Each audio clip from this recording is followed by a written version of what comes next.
ஆண்டவரும் இரட்சகருமாகிய இயேசு கிறிஸ்துவின் இனிய நாமத்தை உங்கள் யாவருக்கும் அன்பின் வாழ்த்துக்களை தெரிவித்துக் கொள்கிறேன். அருமையான தேவ பிள்ளைகளே, புதிய நாள் புதிய நம்பிக்கை, new day new hope daily devotion மூலமாய் இந்த நாளில் கூட உங்களை சந்திப்பதில் நான் மிகுந்த மகிழ்ச்சி அடைகிறேன். அல்லேலூயா. இன்றைக்கு கூட கர்த்தர் நமக்கு கொடுக்கிற வார்த்தை என்ன? சங்கீதங்களின் புஸ்தகம் 42 சங்கீதம் 11 வசனம் கூட வாசிக்க கேட்போம். என் ஆத்துமாவே நீ ஏன் கலங்குகிறாய்? ஏன் எனக்குள் தியங்குகிறாய்? தேவனை நோக்கி காத்திரு, என் முகத்துக்கு ரட்சிப்பும் என் தேவனுமாயிருக்கிறவரை நான் இன்னும் துதிப்பேன். பாருங்க, இங்க தாவீது தன் ஆத்மா பார்த்து ஒரு கேள்வி கேட்கிறார். என்ன கேட்கிறாரு? என் ஆத்மாவே நீ ஏன் கலங்குகிறாய்? ஏன் எனக்குள் தியங்குகிறாய்? ஏன் கலங்குகிற? தாவீது கடந்து வந்த பாதைகளெல்லாம் திரும்பி பார்க்கும்போது எத்தனை விதமான பாடுகள், உபத்திரவங்கள், பயங்கரமான போராட்டங்கள். தேவப்பிள்ளையில் சொந்த மகனே தாவீதுக்கு விரோதமாய் செயல்பட்டதை பார்க்கிறோம் அல்லவா? சவுல் எப்படியாவது கொல்லணும்னு வகை தேடினேன் அல்லவா? தாவீது கடந்து வந்த பாதைகள் பயங்கரமான பாதைகள். அதான் இங்கே தாவீது சொல்கிறாரு, என் ஆத்துமாவே ஏன் கலங்குகிற?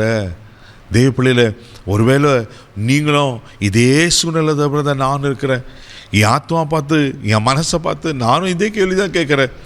எனக்குள்ள ஒரே கலக்கம், ஒரே பயம். அடுத்து என்ன நடக்க போகுதுன்னு தெரியல. என்னை சுற்றி இருக்கிற சூழ்நிலைகளை பார்த்தா, மனுஷர்களை பார்த்தா, நடக்கிற ஒவ்வொரு காரியங்களை பார்த்தா நான் வாழ்வனான்னு எனக்கு தெரியல. கலங்கி கொண்டிருக்க தேவ பிள்ளையே, பயப்படாதீங்க. இங்கே வசனம் அழகாக சொல்லப்பட்டிருக்கு, தேவனை நோக்கி காத்திரு. ஹல்லேலூயா.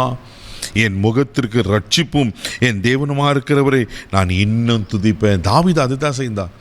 எப்பெல்லாம் அவருக்கு நெருக்கங்கள், போராட்டங்கள் வருதோ, கலக்கங்கள் வருதோ, அவர் கர்த்தரை நோக்கி பார்த்தார் அல்லவா? நீங்கள் அவருக்கு நோக்கி பாருங்க, அவருக்கு காத்திருங்க. ஆமென். அவரை நல்லா துதிங்க, சோர்ந்து போகவே மாட்டீங்க. தேவப்பிள்ளையில இங்கே வசனம் அழகாக சொல்லப்பட்டிருக்கிறது, ஏன் கலங்குகிற, ஏன் தியங்குகிற? உங்கள் தியங்கத்துக்கும் கலக்கத்துக்கும் பதில் கொடுக்கிற ஒரு ஆண்டவர் இருக்கிறார். பயப்படாதீங்க. வேதத்தில் நம்ம வாசிக்கிறோம், சங்கீதம் புஸ்தகம் 88 சங்கீதம் 15 வசனத்தை கூட வாசிக்கும் போது இப்படியா சொல்லப்பட்டிருக்கு. வாசிக்க கேட்போம். சிறு வயது முதல் நான் சிறுமைப்பட்டவனும் மாண்டு போகிறவனுமா இருக்கிறேன். உம்மால் வரும் திகில்கள் என் மேல் சுமந்து இருக்கிறது, நான் மனம் கலங்குகிறேன். ஒருவேளை பலவிதமான காரியங்களால், பயத்தினால, திகில்களால், ஒருவேளை தேவ பிள்ளைகளை சின்ன வயசுலேருந்தே நீங்கள் கலக்கத்தோடு பயத்தோடு கலங்கியிருக்கீங்களா? பயப்படாதீங்க. ஒன்றே ஒன்று, நீங்கள் தேவனுக்கு காத்திருங்க, ஆண்டவர் சமூகத்தில் காத்திருங்க. ஆண்டவர் ஒரு நாளும் கைவிட மாட்டார். யாரெல்லாம் அவருக்கு காத்திருந்தாங்களோ எத்தனை விதமான ஆசீர்வாதங்கள் சொல்லப்பட்டிருக்கு. சங்கீதம் புஸ்தகம் 5 சங்கீதம் 3 வசனம் கூட வாசிக்கும் போது இப்படியா சொல்லப்பட்டிருக்கு. வாசிக்க கேட்போம். கர்த்தாவே, காலையிலே என் சத்தத்தை கேட்டருளுவீர், காலையிலே உமக்கு நேரே வந்து ஆயத்தமாகி காத்திருப்பேன். ஆமென். காலையிலே என் சத்தத்தை கேட்டருள்வீங்க ஆண்டவரே. நான் காலையில் வந்து உமக்கு காத்திருப்பேன். அப்போ நீங்கள் அவர் காத்திருக்கும் போது அவர் உங்களுக்கு கேட்டருள்வார். என்ன பிரச்சனை, என்ன போராட்டங்கள் எதுவாக இருந்தாலும் நீங்கள் தேவ சமூகத்தில் சொல்லுங்கள். உங்கள் இருதயம் பயப்பட கலங்கணும்னு அவசியம் இல்லை. சங்கீதத்தின் புஸ்தகம் 25 சங்கீதம் 3 வசனம் கூட வாசிக்கும் போது இப்படியா சொல்லப்பட்டிருக்கு. வாசிக்க கேட்போம். உம்மை நோக்கி காத்திருக்கிற ஒருவரும் வெட்கப்பட்டு போகாதபடி செய்யும், முகாந்தரம் இல்லாமல் துரோகம் பண்ணுகிறவர்களோ வெட்கப்பட்டு போவார்கள். ஆமென். உம்மை நோக்கி காத்திருக்கிற ஒருத்தர் வெட்கப்பட்டு போக மாட்டாங்களா? யார் கர்த்தரை நோக்கி காத்திருக்காங்களோ கர்த்தர் அவங்களை கைவிட்டுவாரா? ஒரு நாள் வெட்கப்பட்டு போக மாட்டீங்க. தேவப்பிள்ளையில ஏன் எனக்குள்ளே கலங்குகிற, ஏன் எனக்குள்ளே தியங்குறேன்னு ஆத்மா பார்த்து ஒரு விளையாங்க. நீங்கள் கலக்கத்தோடு இருக்கீங்களா? பயப்படாதீங்க. ஆண்டத்தில் காத்திருங்க. அவர் எல்லாம் பார்த்து கொள்வார். அவரை ஒரு நாளும் உங்களை வெட்கப்பட விடவே மாட்டார். அவர் காத்திருங்களுக்கு அவர் பதில் கொடுத்து அவர் ஆசீர்வதிக்க உண்மையில் இருக்கிற ஒரு என்னென்ன காரியத்தை நீங்கள் இன்றைக்கி கலங்கி போயிருக்கீங்க தெரில.